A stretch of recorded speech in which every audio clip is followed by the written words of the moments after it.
September 11th, 2001. I was coming off a crack cocaine bender at my house in Charlotte, North Carolina, watching the Twin Towers fall, World Trade Center. God spoke to me that day. He said, "Birch, this is your life. You're watching your life crash, crumble, just like those buildings." He was right. I knew he was right. I was losing my house. I was losing my wife. I was losing my child. I was losing my job, and I knew that I was going to end up either 6 feet under or living underneath a bridge, pushing a grocery cart, picking up tin cans. I had to make a change. I had to do something. I grew up in a Christian home. I don't think I could have grown up in a better home than I did. Both my parents loving Jesus and my sister. You know, I knew the gospel. I knew the good news. I knew that Jesus Christ was the Son of God. I knew the right things to say. I knew the right things to pray. I thought I was a Christian. But after college and starting work in my professional world, chasing the American dream, started out really, really successful and chased more and more. The big house, the big cars, the nice things. And the more I worked, the more I bought. And the more I bought, the more I needed to work. My marriage wasn't good. Things were, I just needed to deaden some part of my day, and so alcohol and pot turned to cocaine, and cocaine turned to heroin, and heroin to meth, and anything and everything that I could get my hands on so that I could just numb a portion of my day, just so the stress wasn't there. I was playing hard, I was working hard, I was playing hard, and I was totally in control. At least so I thought. Until one day my supplier asked me if I wanted to smoke some cocaine, and not knowing that was crack, I said yes. I'm not even really sure if it would have mattered whether I knew what it was or not. I had tried everything else. I was hooked. I was addicted. First time. Done. Finished. Finally knowing for the first time in my life that I really wasn't in control of anything. And I hadn't been. After spending our life savings on crack cocaine, I withdrew $140,000 of 401k money that my wife and I had been saving for years, and was going to become a drug dealer so that I could hide my habit from her and my family and coworkers, and just to support my habit, not to actually make money. But I wasn't really that good at it. I smoked it faster than I could sell it. Funerals of friends of mine, sitting in churches, sitting in funeral homes. Funerals of people that I'd sold drugs to. Run-ins with the law. Nothing could bring me to a bottom. But on that day, September 11th, 2001, I felt like I was there, and that God showed up to rescue me. And I wondered in my mind, what in the world would He want with me? Now somebody who's the dregs of society, somebody that has no integrity, no character, and losing everything in life. But I believed He did want me. For what reason, I didn't know. But I remember going in my basement and getting on my knees and putting my fists in the air and telling God, I don't want to do this, but I think I've got to do this. I can't do it on my own. I definitely can't break this addiction on my own. I need you to help me. And so if you think that you can do something with this life of mine, then go ahead and try. And he changed me. He changed me. He changed me right then and there into a new man. Now granted, I still had my crack cocaine addiction. He didn't take it from me immediately. I fought it for 2 years, but over that 2-year period of time, I read the Bible for the first time, cover to cover, and I realized when I got to Ezekiel what God had done in my life. It says that he's going to clean me. That he was going to, that literally what he did is he grabbed my heart from inside my chest, a stone he calls it, and he ripped it from my chest and he replaced it with a beating heart, the beating heart of Christ. My old man had died and I was literally born again, a new creature. And the next part in Ezekiel that I read in chapter 36 talks about how with this new heart, my desires and my wants would begin to be what his desires, to line up with him and what he wanted and his desires and his will for my life. And I remember when I got to that part and I said, God, that's what I want. If you can make it so that I don't want to sin, let's do that. Because I had always wanted to sin and I didn't want to sin anymore. He was doing that in my life over that 2-year period of time. I was still addicted to crack and I fell a lot. But my wife stayed there with me and she was my accountability partner and she knew that Christ had come into my life and she wanted me to get well. I remember sitting at work one day and it was 10:30 in the morning and I remember looking down at my watch and thinking, I don't have that much work left to do. This addiction, I don't know if you know anything about it, but I couldn't think of anything else for longer than 30 seconds. It was 30 seconds. That was the max. And I tasted it. I smelled it. I had to have it. I wanted it. It was a fight. I was in prison. But this one morning, I was sitting at my desk at work and I thought, you know what, I've got all my work done for the day. I can leave, I can go buy some crack.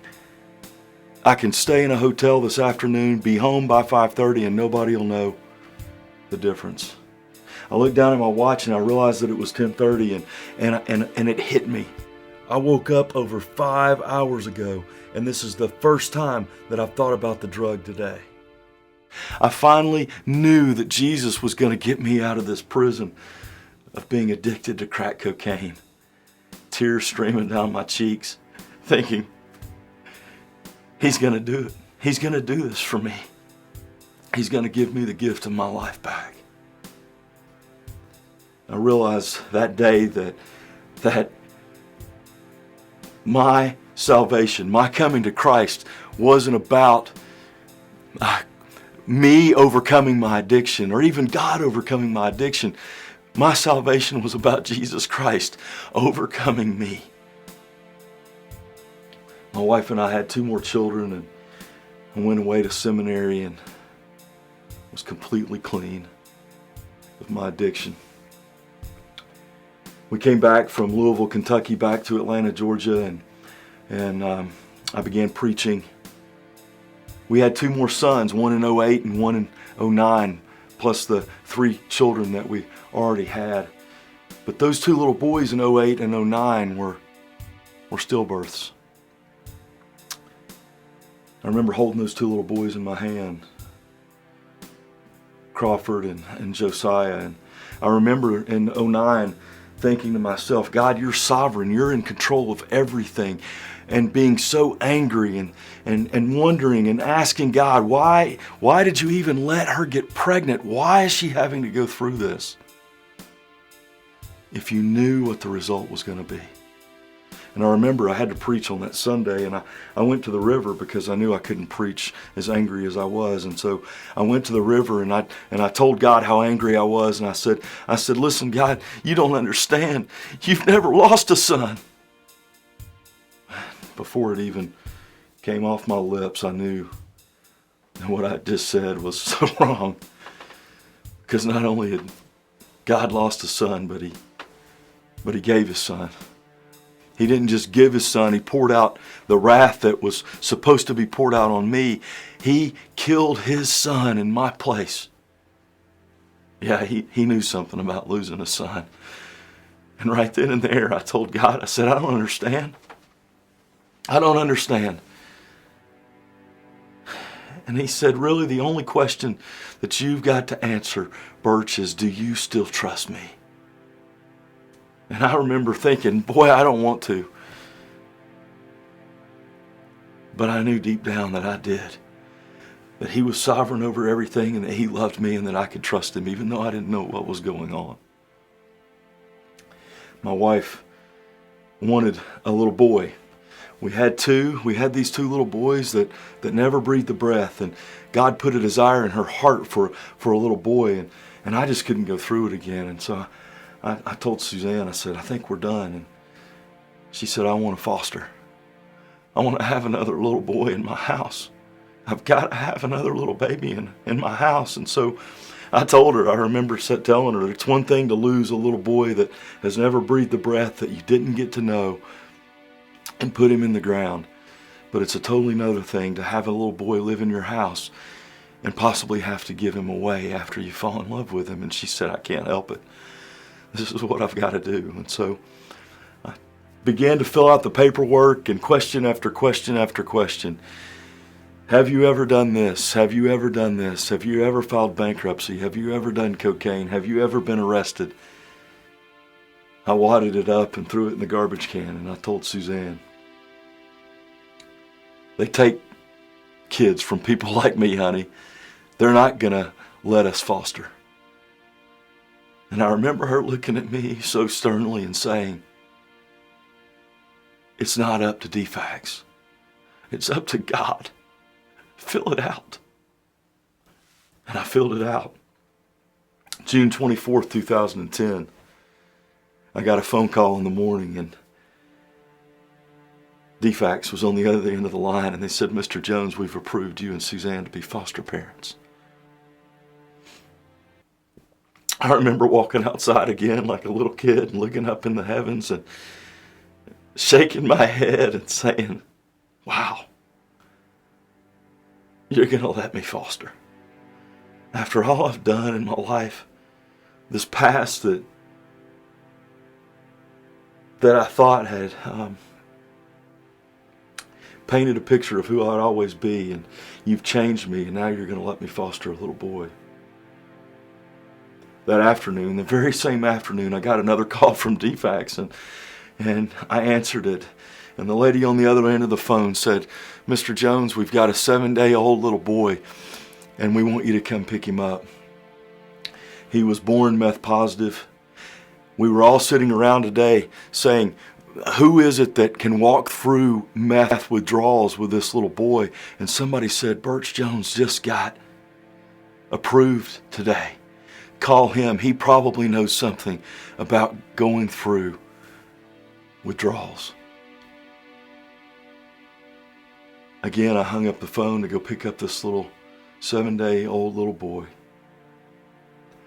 But first I had to go out in my driveway and look up again, and with tears rolling down my cheeks, just saying, God, what I meant for evil, you've turned into good, and you knew it all along. You allowed me to go through that addiction and walk through that addiction with you and get clean because you knew this was going to happen.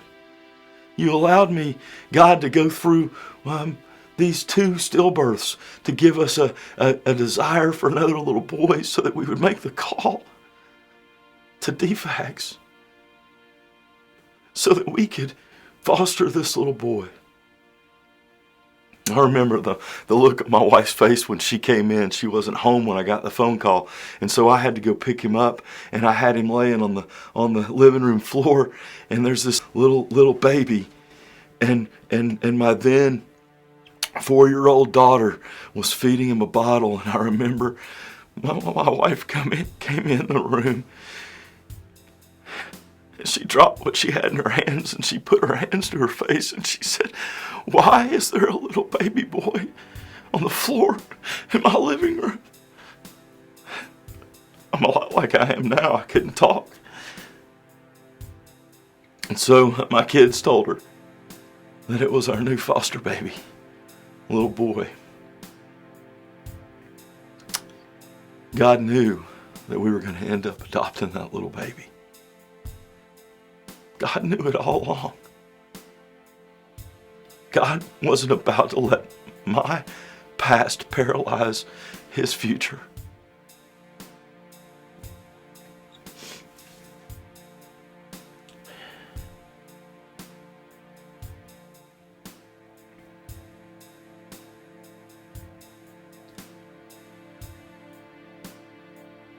My name's Birch Jones, and my tab has been paid.